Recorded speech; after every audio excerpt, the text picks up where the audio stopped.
Hello, my name is Gretchen Baskerville, and I'm the author of The Life-Saving Divorce, Hope for People Leaving Destructive Relationships.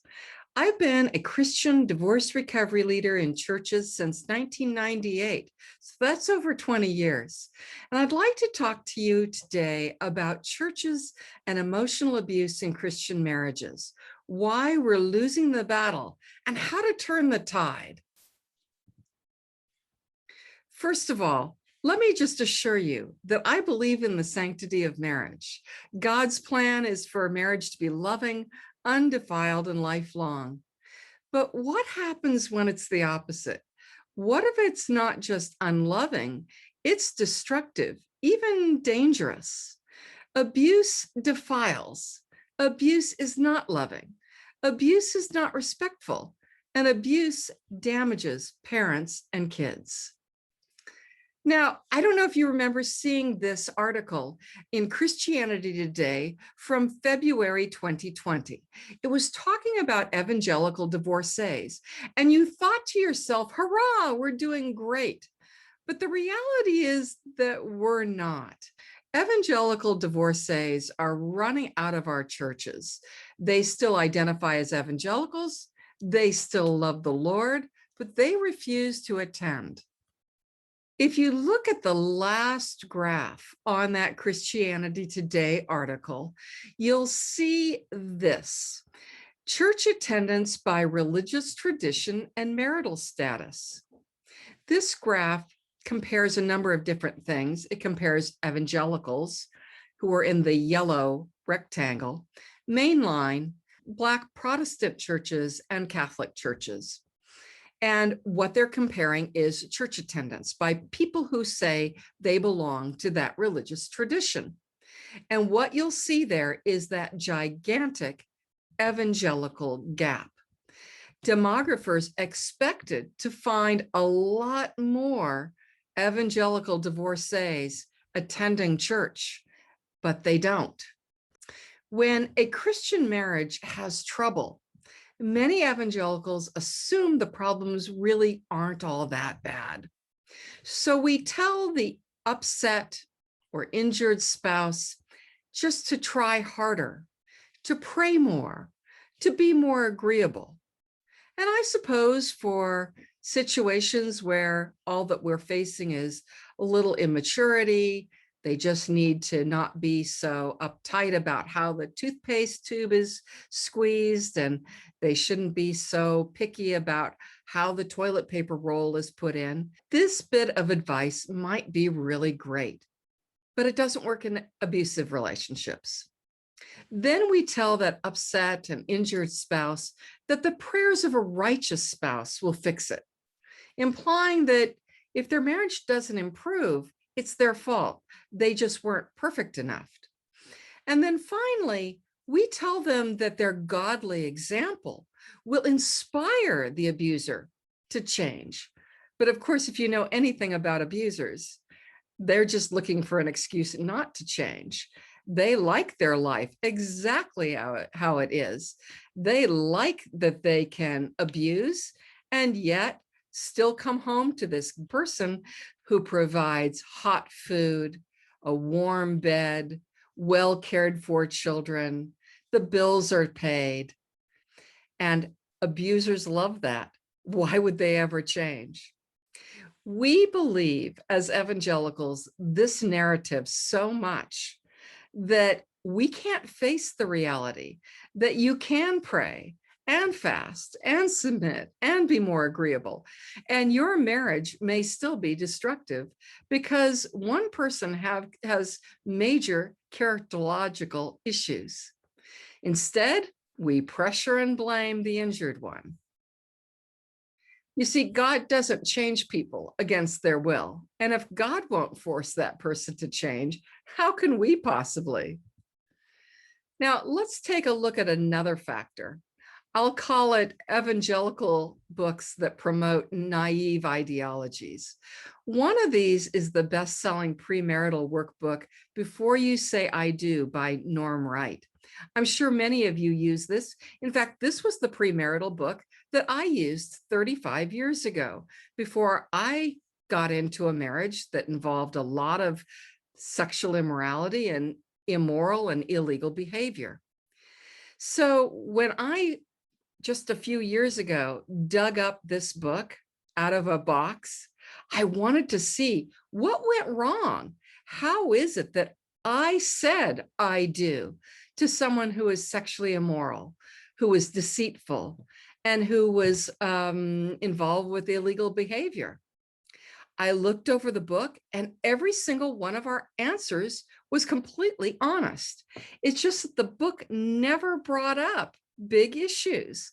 For example, the words adultery, lying, cheating, betrayal, gambling, pornography, and addiction don't even appear in this best-selling workbook at all, nor do the words abuse, slap, hit, push, or fight.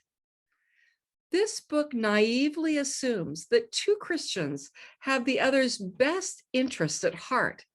It never brings up sinful behavior, abuse, adultery, prostitution, chronic lying, drug addiction, gambling, battering, child sexual abuse, or other behaviors that would destroy the trust in a marriage and jeopardize its future. So sometimes even our books make us pretend that abuse doesn't exist. And when we pretend that abuse doesn't exist, we harm abuse victims. So what do we Christians do? We minimize it. We pretend it doesn't exist, or if it does exist, we consider it either rare in Christian homes or it's really not all that bad.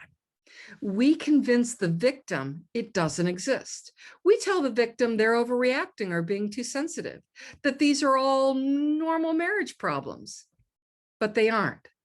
No good pastor would treat his wife this way. This is what drives abuse victims out the door. Physical and emotional abuse are real. Emotional abuse destroys people just as surely as physical abuse does. Some would argue even more. The other thing we need to grapple with is that divorce can either be just or unjust in the Bible. We have made, well, maybe I won't say all of us, but many, many pastors and churches have made divorce the worst possible sin. But the Bible doesn't.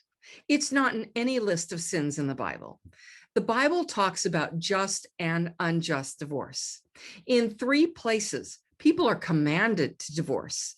Exodus 21, 10 through 11, Deuteronomy 21, 10 through 14, Ezra 9 and 10, to end physical, emotional, or spiritual abuse. So there is nuance in the Bible about divorce. In my home church, I heard a sermon that said, if you walk away from your marriage, you're walking away from Jesus. Wow. Really? That would mean if you divorce, you've rejected Christ and you're no longer a Christian. You can imagine how this sounds to abuse victims who got away to save their life and sanity. In fact, I switched churches due to their rhetoric that demeaned divorcees and really kind of mocked us. Another factor is that Christians aren't getting accurate information about divorce. For example, this bad sermon.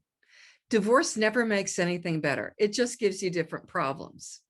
The tone deafness of that statement is unbelievable. And no, I'm not going to tell you what pastor said this because I actually think he's a brilliant Bible teacher. But I know that that pastor has never listened to a grateful divorcee who escaped a 10, 20, 30, or 40-year abusive marriage. And if you'd like to watch abuse victims tell their stories on my YouTube channel, look at Gretchen Baskerville and then watch the Life-Saving Divorce Stories playlist. Another factor is that we were never told that half of divorces in the United States are for very serious reasons. We were all taught that 95% of divorce are for frivolous things. But the reality is that half are for sexual immorality, physical abuse, emotional abuse, life-altering addictions, severe indifference or neglect. And a lot of these horrible things, they go away when you divorce. Sure, divorcees do need 2 years on average to get back on their feet and go back to normal. But the truth is that they are likely to be better off with greater health and well-being on average. Then evangelicals are told divorce universally destroys kids, and it doesn't. There are many misleading articles about the negative outcomes of children and divorce, and they pervade our evangelical spaces. The information keeps abuse victims from getting life-saving separations or the divorce they need. The truth is this. Number one, 8 in 10 kids of divorce turn out fine with no serious long-term emotional, psychological, or social problems. 2, if the marriage is bad, divorce is likely good for children. If the marriage is good, divorce is bad for kids. 3, many evangelical websites mischaracterize the conclusions of the very researchers they quote. Is it carelessness? Is it fraud? I mean, you decide. For my evidence, take a look at my website, lifesavingdivorce.com/Wallerstein, to address the conclusions of Dr. Judith Wallerstein in her book, The Unexpected Legacy of Divorce. Or look at my website, lifesavingdivorce.com/Waite, WAITE, to see what Dr. Linda Waite actually concluded. And you'll never see her real conclusions on an evangelical website.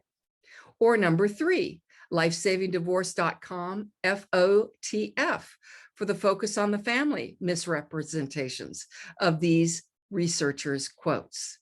And these are the researchers they chose to quote. And yet they're not telling you what those researchers truly found. Another thing we don't hear is that divorce genuinely saves lives. When no-fault divorce laws started passing one state at a time, starting with then Governor Ronald Reagan in California in 1969, family researchers wanted to see the effect. I mean, they were lined up with bated breath. They could hardly wait to do a longitudinal 20, 25-year studies on how no-fault divorce would affect us, our children, the parents, even crime rates. And what they found was that in states that passed unilateral no-fault divorce, which means divorce where one person can choose to divorce and the other person can't contest it, the researchers observed the suicide rate for wives dropped 8 to 16%. The domestic violence rate by and against both men and women dropped 30%. And the homicide rate of women murdered by an intimate dropped 10%. That was published in Harvard's Quarterly Journal of Economics back in 2006. Another factor is that 1 in 5 or more church-going Christians who divorce stop attending church. In 2015, Lifeway, which is the research arm of the Southern Baptists, reported that about 1 in 5 active church-going Christians stopped attending church when they divorced.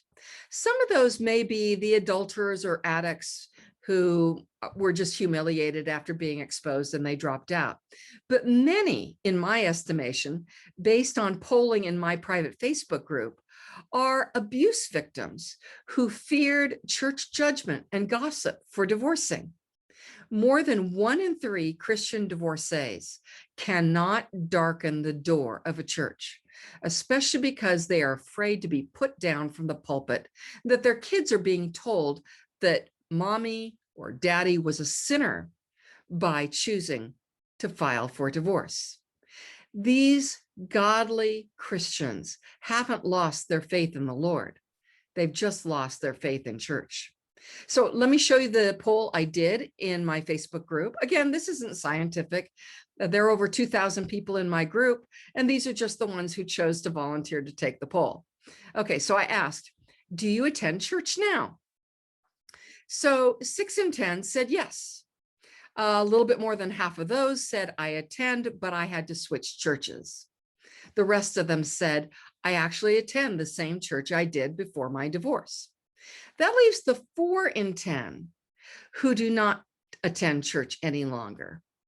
And only 1% don't attend because they've lost their faith.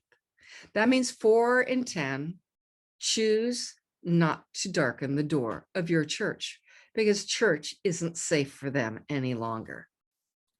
How can we do better? How can we get those abuse victims, Christian abuse victims, to come back to church, those 4 in 10?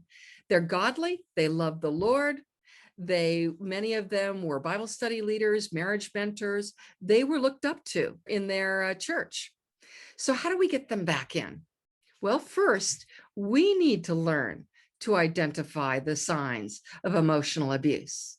Then we need to know what to do. And we need to hold basic domestic violence one-on-one trainings. I've got a free training by Pastor Neil Shorey on my website, lifesavingdivorce.com/DV October. That stands for Domestic Violence October, DV October. Then we need to understand that abusive victims don't always know they're being abused. They may even deny they're being abused, even if they're being battered. It's because of the messages we told them over and over again that these kinds of horrible behavior is just normal ups and downs. They were never told exact examples of abuse, so they don't really know. Then we need to investigate the Bible passages about abuse and divorce. Go to my website, lifesavingdivorce.com/abuse-in-Bible. And then we need to understand that for the majority of Christian history, for the majority of church history, Malachi 2:16 has been interpreted as an anti-abuse verse rather than an anti-divorce verse. So you need to reframe that in your sermons. See my Malachi 2:16 YouTube video, or you can go to my website and look at lifesavingdivorce.com/Malachi timeline. Martin Luther, John Calvin, John Wycliffe, the ancient translator Jerome, they all saw that as an anti-abuse verse, not an anti-divorce verse. Then you need to include in sermons that emotional abuse is real and give examples, give 5 or 6 examples, and tell victims it isn't right to be treated that way. Empower them to speak up. If you need a list of examples, go to my website, lifesavingdivorce.com/130 examples. And then finally, publicly admit that some divorce is justified and godly. It's God's rescue plan to save the lives of parents and children. So thank you for listening. I hope that we can stop losing the battle and truly turn the tide.